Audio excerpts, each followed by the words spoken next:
So listen, we are jumping in. I'm gonna just cut the music because we're not gonna do a long, drawn out like welcome or anything like that. I'm just gonna say hi, everybody. Me and Tammy are here. Yes, I hope you guys are watching live. We are posting this. We tried something new today with our Give It Get It Biz series, and we have a different little studio thing, which is in the background. You guys don't need to worry about that, but just we're going to be broadcasting on 3 different platforms. So it's going to be on Facebook, on LinkedIn, and also on YouTube today. And part of this is our Give It Get It Biz series because we have our membership that we started in January, and what we want to do is highlight some fabulous members. So maybe if you would have been a member, you might have been highlighted, but you didn't join yet. So I suggest you go to give it to give it to the people. Go to giveitgetit.biz, which I will have run across the screen. So you can go ahead and join and be a member while we're here. This is going to be a quick little 30-minute something to get you involved so that you can meet one of our fabulous members who is super supportive. Okay, let me just say that off top. And so the thing is, the whole point of us having this membership was to be supportive to other people. So I'm going to bring on Amanda. And Amanda, how are you today? I'm great. Glad to be here.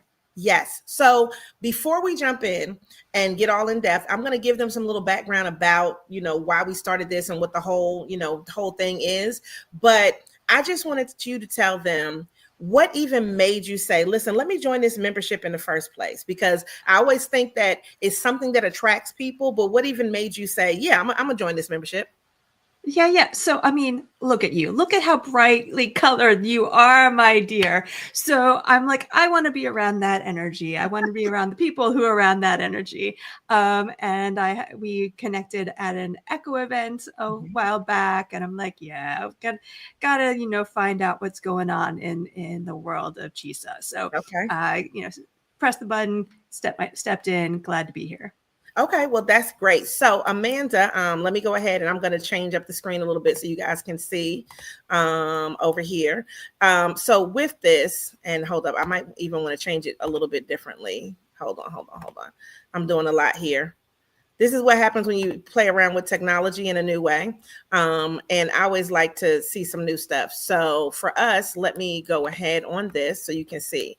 So this particular series is really designed so that you can get some clarity, some actionable insights so that other business owners can know that, maybe they're going through the same thing, or maybe there's another person that they didn't even know that can help solve their problems. So we partner with government agencies, organizations, and everything so that we can make this complex stuff simple. It used to be called From Chaos to Control, but we decided to change that because we just want to go keep everything the same. So Give It, Get It Biz series. And this particular series, I really like it because it gives people the opportunity to see that there are other resources that are in the world. So if you said you're interested in joining, you can again go right there to giveitgetit.biz, and you can go ahead and scan the QR code, or you can type it in and you can join now. And I like it because it gives us the opportunity to really be in a position where there are things that we can do to help people. So we put out classes on a monthly basis. We send out emails that have all kinds of helpful tips and things like that. But one of the things that we really wanted to get into as we got more members was to say, let's highlight those members. So Amanda, I'm going to start with, tell them about Amanda Gustafson company, like your whole everything that you do, which is comprised of business coaching, and then the in-depth little part of that, like if you want to go a little bit deeper. And then I have plenty of questions for you. Okay. All right. So the short, sweet version of it is that I love being the second banana, like the one that helps the things happen behind the scenes. Sure, it's great being on stage sometimes, but getting everything working is a really lovely thing. So what I do is I work with business owners to help them design the business so it can run without them. Mm-hmm. And as you would imagine, that is not like an overnight task. So it's a full year coaching. The process is, the first 3 months is to quick wins, learn the material, get the first start of it. And then it becomes a really digging in quarterly, how we're going to get you step by step to the point where you can take unplugged vacations, or if you wanted to step out of being there all the time, you certainly could. So that's what I do with small business owners. Do you find a lot of resistance? Because I think that one of the biggest things is we say we want all of what you just offered. We want to unplug. We want to do all of these vacations, and we want to just do what we want to do when we want to. And that's why I try to tell people business is freedom. But once you get free and you're the boss and you can make all of those decisions, you still have to understand that if you go a lot of days without making any money, there won't be any money coming in, right? And so do you get a lot of resistance to people who say, yeah, I want this coaching, but then they get into it and they're like, I don't know, am I accountable now? Oh, well, so to be clear, I this is a transition for me. So what I've been doing up till now mostly has been operations coaching with a focus on Salesforce. So this is a transition. I will say that of course people, come get in and fear. I mean, this is many people think of this as their baby, right? It's their business is their baby. And so it's hard to let your baby grow up, right? And so that's part of what goes on is, saying, okay, can I let my baby become a teenager and maybe have the keys to the car, right? Like, can I start taking the steps of trusting that my team can make good decisions without me being there over their shoulder all the time. But yes, I mean, people get into business because they are excellent at what they do, just brilliant at what they do.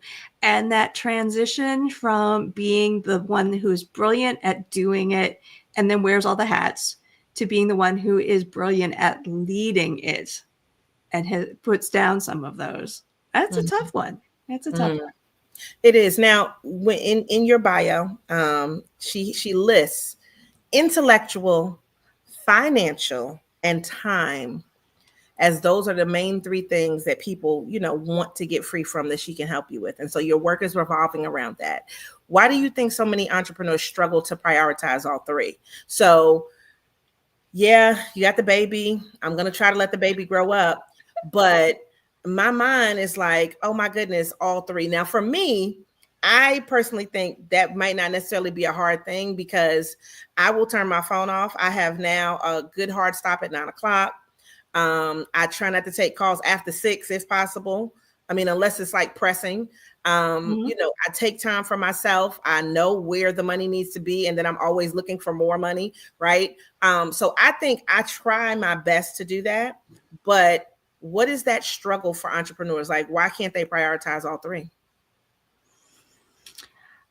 I think sometimes, okay, so also when you look at my background, I've got a master's in counseling. So that comes in when I think about this with people. So when you think about things, there can be a motivation issue and there can be a skill issue. And sometimes you think you've got a motivation issue because, I want it, but I don't, when really you have a skill issue, right? You think, say, those of us who want to improve our health, we think we know what we need to do.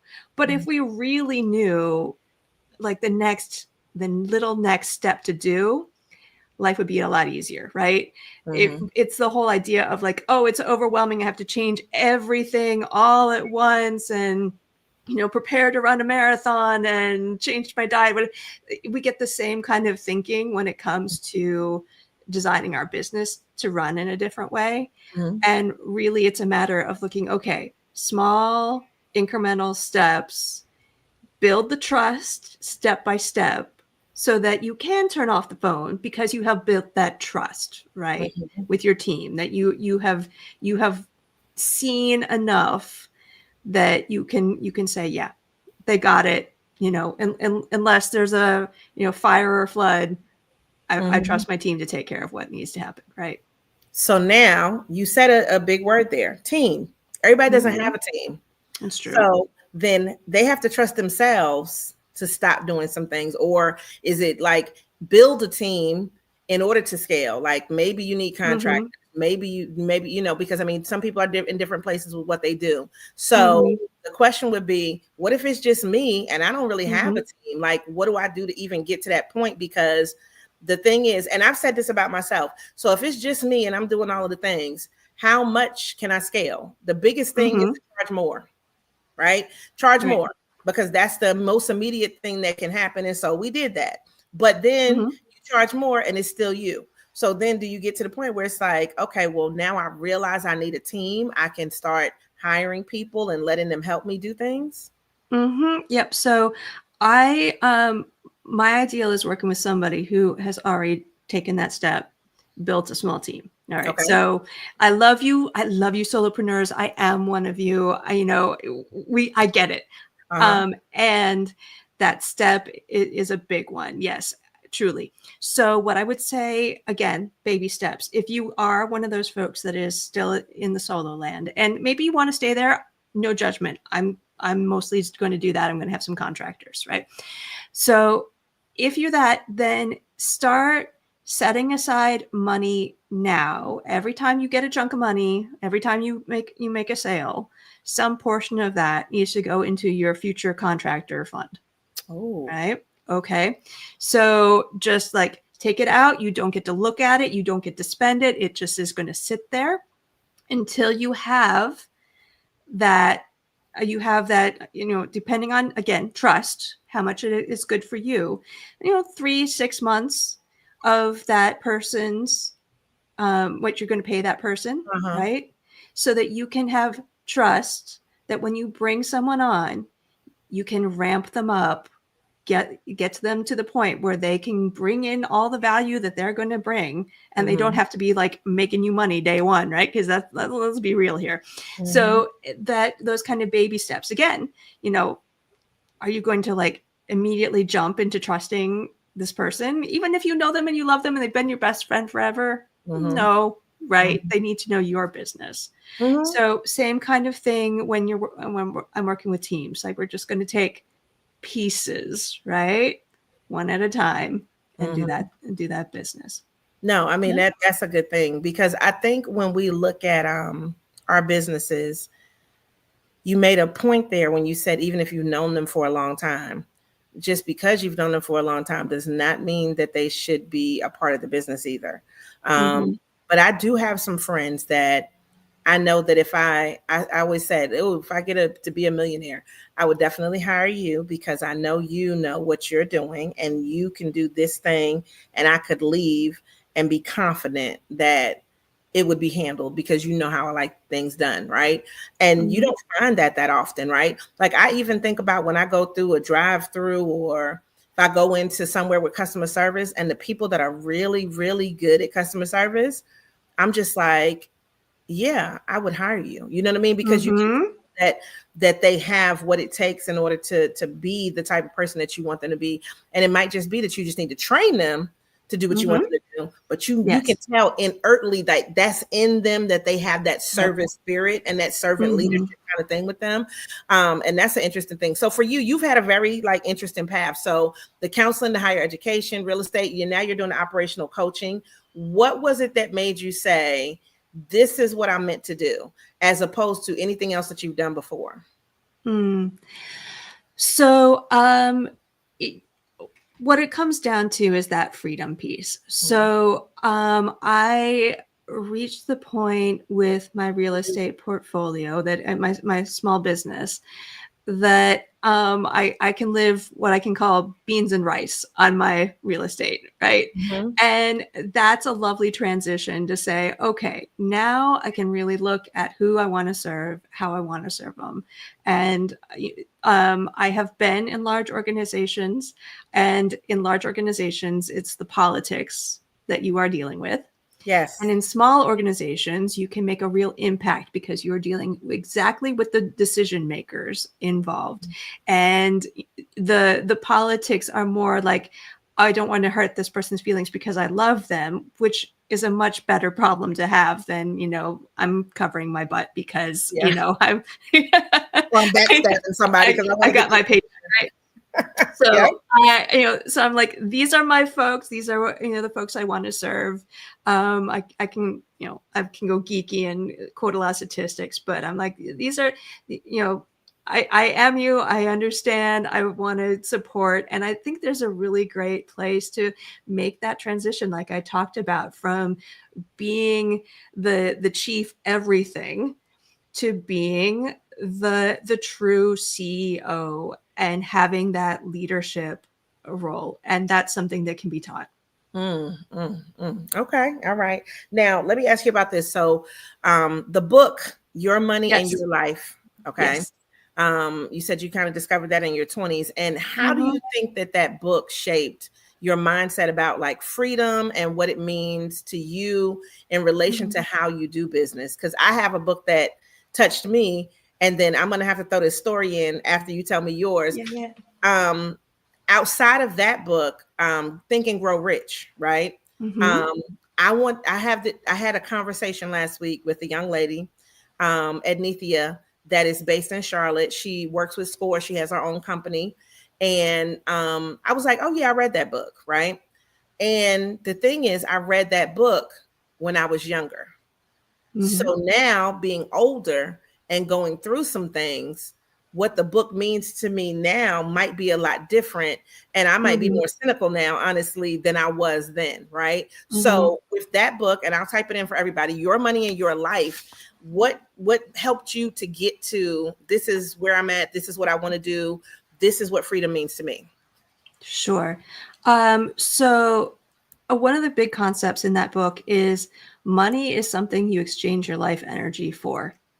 Mm, So doing the calculation to say, okay, am I exchanging my, if I have a paycheck and I'm making however many dollars per hour, mhm, and let's just use 20 because that's an easy number to play with. mhm, Okay.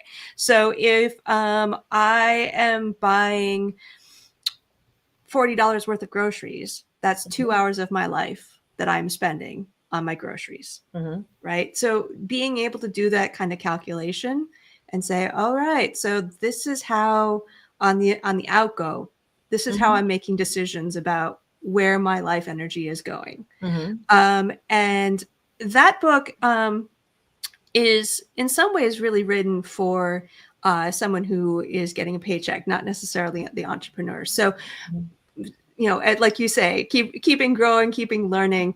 I'm also a big fan of Mike Michalowicz, and actually I'm certified in his process, mhm, Clockwork, which is what I do mhm, with these folks, right? mhm, Um, so then saying, all right, really the true freedom comes from owning a business, being, getting to that entrepreneurship, and using those skills to really create that freedom. So mhm. your time freedom, and your financial freedom. So, yeah, there's a whole movement around FI now, financial independence, and that Your Money, Your Life is one of the original books in it. Mm, So, yeah. mm. Mm-hmm. Okay, I like that. Now, the if we go back to, like, let's say Think and Grow Rich. So, Mm-hmm. the lady's reading, and she's like, I'm on the third page and I'm stuck, and I can't get past like the third page. And it was so interesting to me because it was really talking about the opportunities that are there. Mm-hmm. And I am a big proponent, I've always been, of the SWOT analysis, of looking at yourself to see what you can do better. And I do it very frequently, probably way more than is necessary, because I'm always like, okay, so after every event we usually have a debrief. Most of the time it's right after the event. Okay. Now I'm bringing this up because you were there when we did the Mm-hmm. summit at Central and we did the debrief, right? So our thing after every event is to sit, talk with the people that help put it together, and say, okay, well, this is what I heard. This is what I heard. This is what that person said. This was great. The way you did such and such. Oh, it could have been more of this, right? So we do this after every event. And so that's why I'm saying she's been a witness to this, right? And then Yes. you came up and, we were talking about like, okay, so what did you like? Like, what could have been better? And to me, those things, that conversation afterwards, that's the opportunity. So if you throw great events, if you have a great product or a great service, that's always at the front of it. But I feel like there should always be an opportunity for you to see what you can do to improve, right? Mm-hmm. And in the coaching that you're talking about, to me, it's like, listen, you already have a business, it's working, it's doing good stuff. But if you let me come in and help you, I can then see how we can make those incremental improvements in your business. So can you kind of even just talk to that, like for the event that you were at, that it was at Central, Mm-hmm. and just what you were thinking about, like after the event, because you've been to plenty of events. It's always an event going on. But Sure. it's also a reason that you said, okay, let me come to this event specifically. Mm-hmm. Mm-hmm. Yeah. So for me, in my role, it was a matter of getting a chance to sit with the people who were there to listen. Right. Mm, So it was a pleasure to sit next to a gentleman who has a concrete business, another lady who has an event business, mhm, and really to hear from them what's alive, what's important, what's going on in their business, what's key mhm. for them. So great content. And for me, I was there for the audience. Okay. Okay. Yeah. Yep. No, Yep. I mean, and that, so when you're like sitting there and observing, Mm-hmm. right? And you're Yes. listening, are you kind of saying, oh, you could be a good client for me? Or listening to say, I know you need my help, but I could tell you're not ready for me. Like, do you get that kind of level of discernment when you're listening to people? Oh, well, you know, I have part of that freedom is the freedom that everyone gets to make the decision for them. Mm-hmm. So I'm not going to walk up to you and say you need me. That's it. That no, no, no, no, no. I'm going to like Okay. that's No, no. you know, we're gonna talk. We're going to say, all right. So what's what's keeping you up at night? Like what's important to you? And that fellow that I mentioned, the concrete business, he has a friend who has a similar business Mhm. who had a health problem for a couple 3 months and couldn't work. And they had sales drop by 50% Oh. because he was the guy who could do the sales, right? Mhm. That's the kind of thing that the coaching that I do is about fixing, is so that nobody is the only person for any of those roles in your business. You know, that's let's open that up, right? Yes. So that's the kind of thing I'm like, oh, so we're going to talk later. He's busy, but we're going to talk later about how to do that for him so that he doesn't have to, he doesn't have to think about that anymore. He can Mhm. trust that, if something happens, God forbid, for him or his family, that he can step away for a couple months and things will still run okay. That's Mm. what I'm about. Yeah, no, I like that. So I want to touch on the clockwork because you mentioned that really Yeah, quickly. yeah. So it's basically like a core methodology that you're Mm-hmm. using in your coaching. And so for those unfamiliar, can you break down how clockwork helps small teams, how they can build systems and kind of allow them to get to that level of the unplugged vacations that you're talking about? Absolutely. And, this is a great segue. So you'll see I've got gift.amandagustafson.com under my name. So if Okay. you want to see this kind of, there's a small 3-step free guide to do it, see what this looks like. No pressure, just take a look. Okay.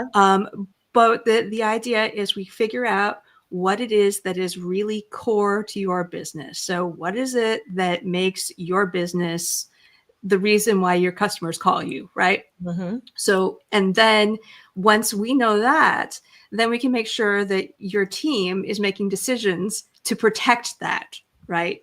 Because we don't want them, they could say, oh, let's save some money. Let's get rid of that one thing that is the one thing that your best, your best clients, your best customers love. So let's be careful about these things. That's Mm-hmm. part of that building that trust. And then we start really breaking down into the granularity of who's doing what, how long is it taking them, what can we get rid of, what can we trash, what can we trim, so Mm-hmm. what can we streamline, what do we transfer, and then how do we do that? Because that's a process, right? Mm-hmm. Of that building trust and getting things in place. Yeah. And then it becomes a process of iteration. So that's how it looks. Mm-hmm. So you're helping, and then just from listening to what you're saying, for them, if they didn't have standard operating procedures, to Yep. create that for themselves. So everybody, everybody has an acronym for everything. So I'm just saying the words I was thinking, SOPs, because Right. me with the acronyms, and it's just like everybody does not know what those acronyms mean. But to Yeah. create standard operating procedures so Mm-hmm. that they have a system, because a lot of them don't even have a system. They're just Mm-hmm. doing stuff. But then this way, somebody else can learn that, and then the next person can learn it, and the next person can learn it, so that this way it Mm-hmm. frees you as the owner from having to do everything. Yep. So, and there's a process for that, because you don't automatically know how to do those kinds of things. Yeah.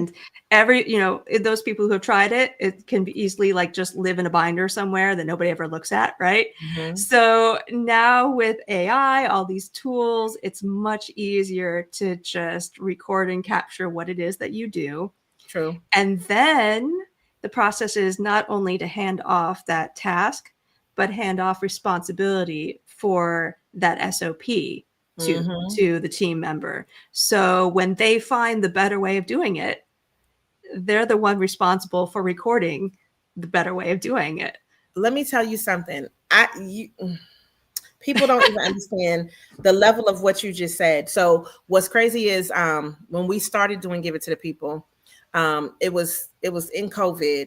So Montreux, my husband, the CEO of Give It to the People, I had to show him how to do a lot of the things that I did so that I didn't have to do them, right? And so I'm like, well, listen, this is how I do it. And I do it this way because my mind thinks in logical steps and processes. But if you find another way to do it that you like that's better, then okay, because there's probably 3 or 4 different ways to do the same thing, right? And so it's so interesting because I've seen how, even with us, how that's worked. But at the same time, it was just like, so he'll do stuff and he'll just be like, okay, well, I got to go ahead and schedule these. And I'm just like, what? And he's like, yeah, because it's this time of the month and this needs to be done and such and such. And it's like not having to think about that. Mm-hmm. Oh, it's so amazing. So if Mm-hmm. you could do that over and over and over again and repeat it. And I mean, I think Yes. honestly, that's kind of what I do to help other people, them not having to think about those things because I already have a process for it. So that to me is wonderful. I love that. And to me, I think that one of the biggest things that you are really talking about is delegation. Mm-hmm. Like, you let it go. You don't have to do all the things. And so is there a typical block that you see that people have when they're in teams and they're like, and I've had this happen to me before. Mine. This wasn't even your job, lady. Okay. Why are you over here in this pot? You're supposed to be over there. So Right. some people will delegate and then they still want to be in your pot. Like, Uh-huh. what is that's like, could you get out of my pot? And if you stayed in your pot, let me stay in my pot. We're still gonna have a wonderful meal, right? But you want to be in my pot and your seasoning is you know what I mean? So that like, what's that mindset block that people can't let go? Is there that you've seen? Because I'm sure it repeats over and over again. Right. Okay. So first I want to say that there's a good reason why you have that fear, Okay. right? You are not crazy. You are not making stuff up, right? There's a good reason. Okay. So setting that, down for a moment, let's see, what is it that you fear is going to happen if you let that go? Oh. Yeah. See, she So asked a good let's just question. pause with that. That's such a good question. And yeah, I wonder that about, if I could just tell you this, I can't tell you the whole story. So if I could tell you this story, I think that I haven't thought about the question exactly the way that you posed it, but I did say, does the other person feel like I'm a threat? Mm-hmm. Like, that's how I look at things. Like, if I'm here to make things easier and you've already delegated to me, would you just let me do what I'm supposed to do? And I always use the term, those people let me run wild. Let me just do what I want to do because they trust that I'm going to do it. So I think maybe there's a trust element that's Mhm. missing. And I think Mhm. maybe there's some people are just micromanagers. Um, some people just don't know how to let go. Like they have a fear, like you said, that it's not going to get done. But I'm just always thinking to myself, like, if you hire a person and this person has shown you that they can get it done, you should just trust the person to get it done, like, but I guess maybe I'm not that fearful of things. And there's always to me a backup, like, well, what if they didn't do something?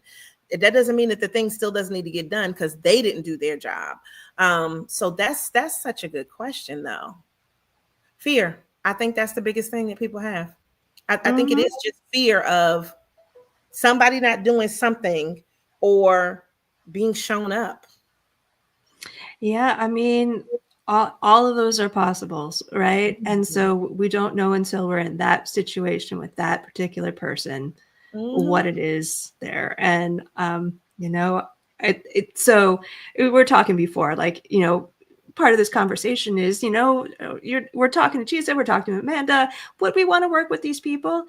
And it's a matter of like, okay, could I build trust with this person, right? And that's not that I'm going to trust them this minute. No, no, no. You don't know us yet, right? But Mhm. could I see that happening, right?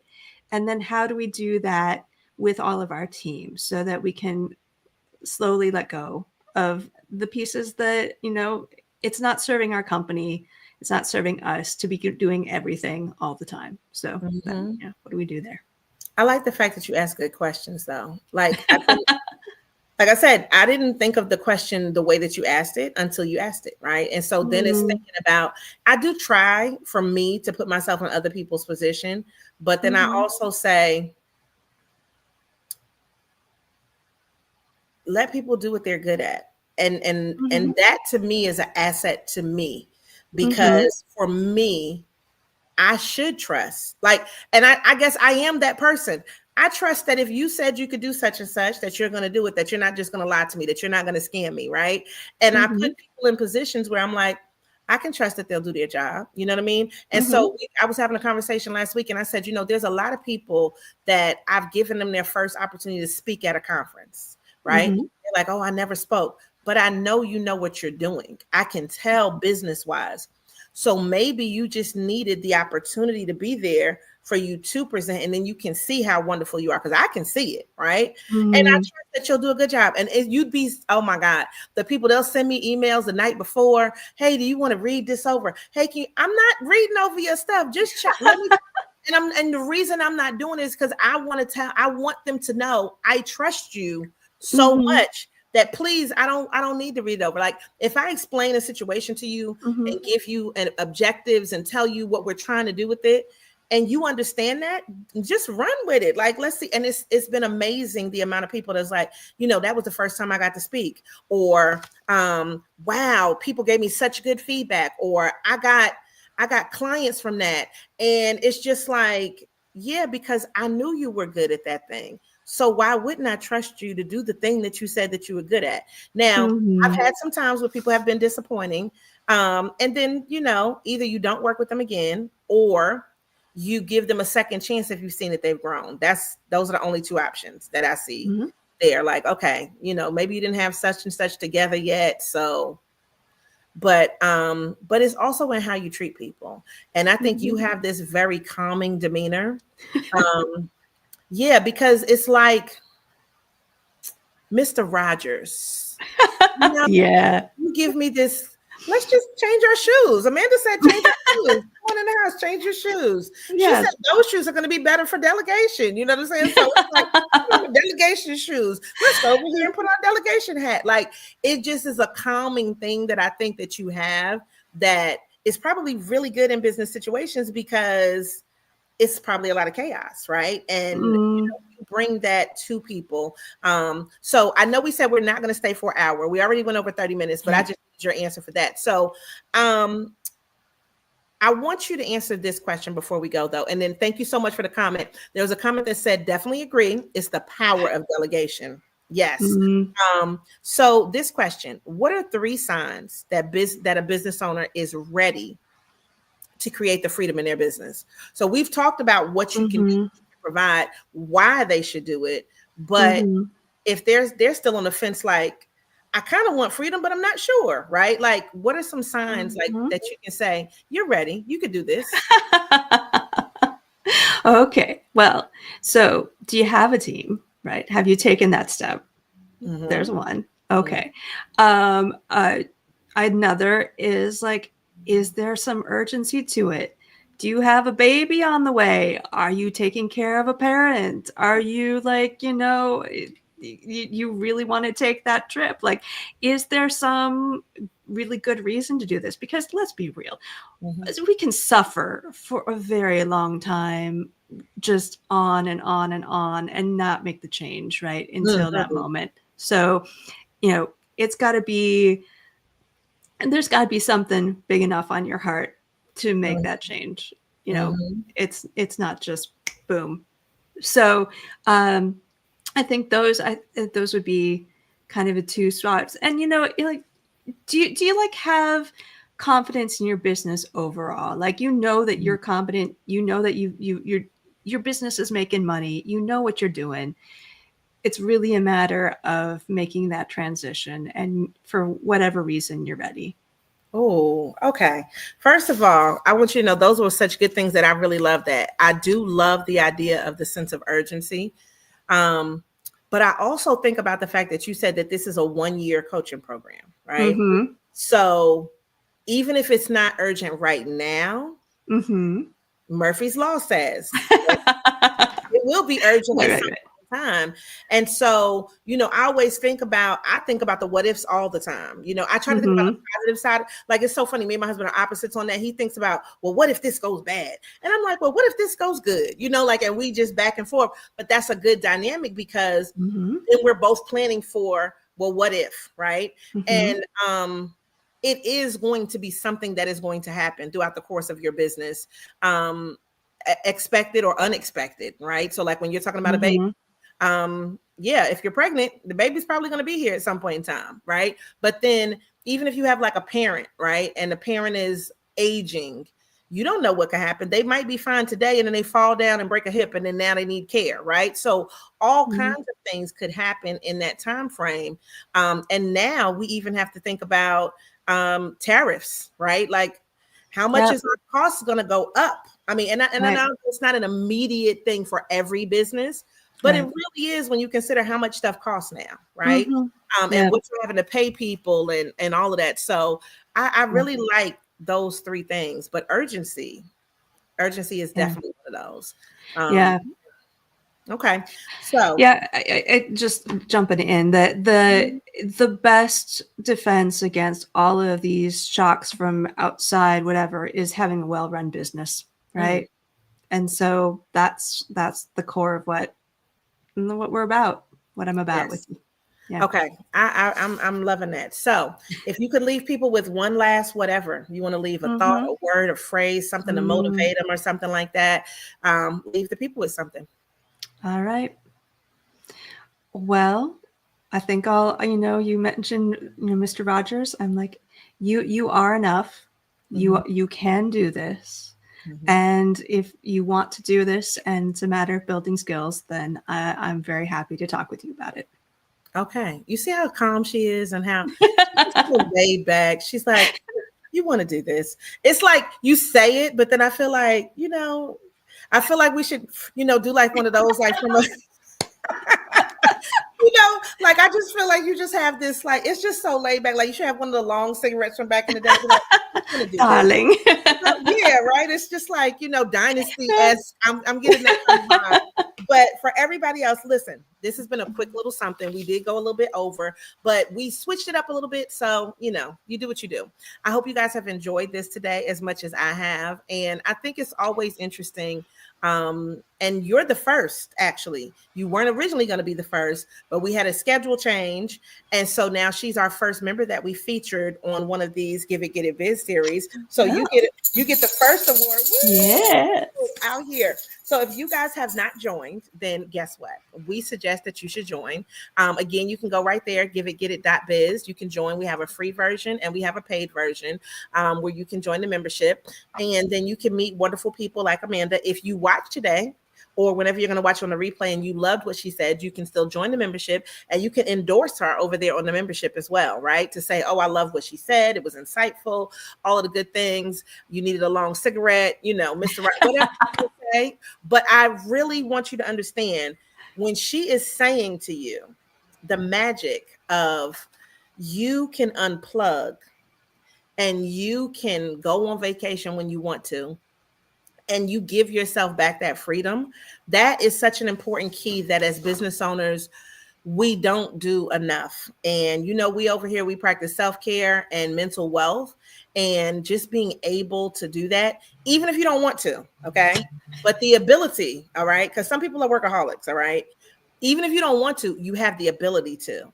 And I love the power of being able to say no to things because everything else is flowing the way that it's supposed to. And I think that to me, that's part of freedom, you know, when you're a business owner. So Amanda, thank you so much for being on today.